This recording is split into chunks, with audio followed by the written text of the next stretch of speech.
शुभ संध्या बंधु मैंने आउ एक नुआ भिड को आपण स्वागत। आशा करी भिडटी आपण मन को छुई। बंधु मैंने जड़े अपुत्रिक राजा थिले। दीर्घ दिन धरी पिला नहबा परे से कौन कले जो तांत्रिक पाखक गले और तांत्रिक कहला जड़े छोट पिला को जदि आनी गोटे पुओ पिला को बलि पकई पार माँ काली पाखे ताले निश्चित भाव में पुओटे हम। तो ही परदिन राजा राज्य सारा डेंगुरा देले। डेंगुरा देला परे जड़े लुभरे पड़ी 1 लाख स्वर्ण मुद्रा पाइबा आशारे निज पुओ को राजा को देदेला, बिक्री करदेला। बलिर आयोजन करागला। पुओ को पचारागला तोर शेष इच्छा कौन? पुओ कहला आज्ञा मत किसी कादुओ दरकार अच्छी। ता शेष इच्छा रखा कादुओ दिगला। से 4टी घर तैयारी कला।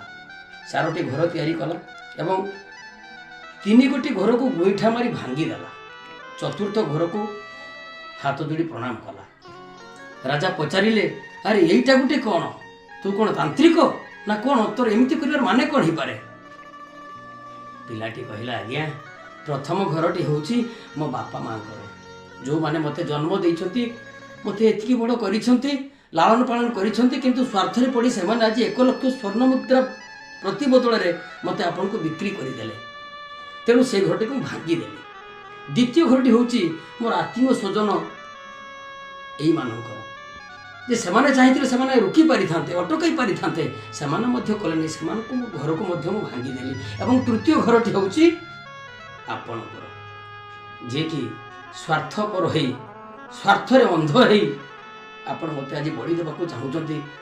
ए देशर राजा, ए राज्यर राजा आपण रक्षक साजी किंतु आज भक्षक हो जाउचंती। सेति पई आपण को घर को मु भांगी देली। एवं चतुर्थ घरटी होची ईश्वरंकर, परम ब्रह्मंकर।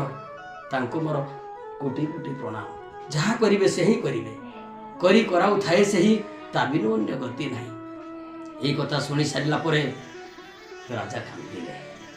कहले अरे गोटे छोट पिला को बलि देई पुणी पुओ हबो कि झी हबो, सी पुणी बड़ हबो, राजा हबो, सबुठारु भले हबो मु तते मो पुओ करि नछि। पुओ भाବରେ घोषणा କରିदेले। तो बंधु एक कथा कहिबार अर्थ होउची जदि मुंड नहिबार अछि ताहले ए मतलब दुनिया आगे मुंड नहिबा आवश्यकता नाही। काहेकि ना केतेबेले कोनोसी मुहूर्त रे किछि भी सेमाने करि पारंती। जदि मुंड नहिबार अछि ईश्वरक पाखरे मुंड नहिबार अछि। तो बंधु मैंने जब भिडियोटी आप भल लगी था निश्चित भाव में गोटे लाइक देवे, कमेंट्स देवे, शेयर देवे। जय जगन्नाथ, जय शिव शंभु, जय शिव शंभु, जय शिव शंभु।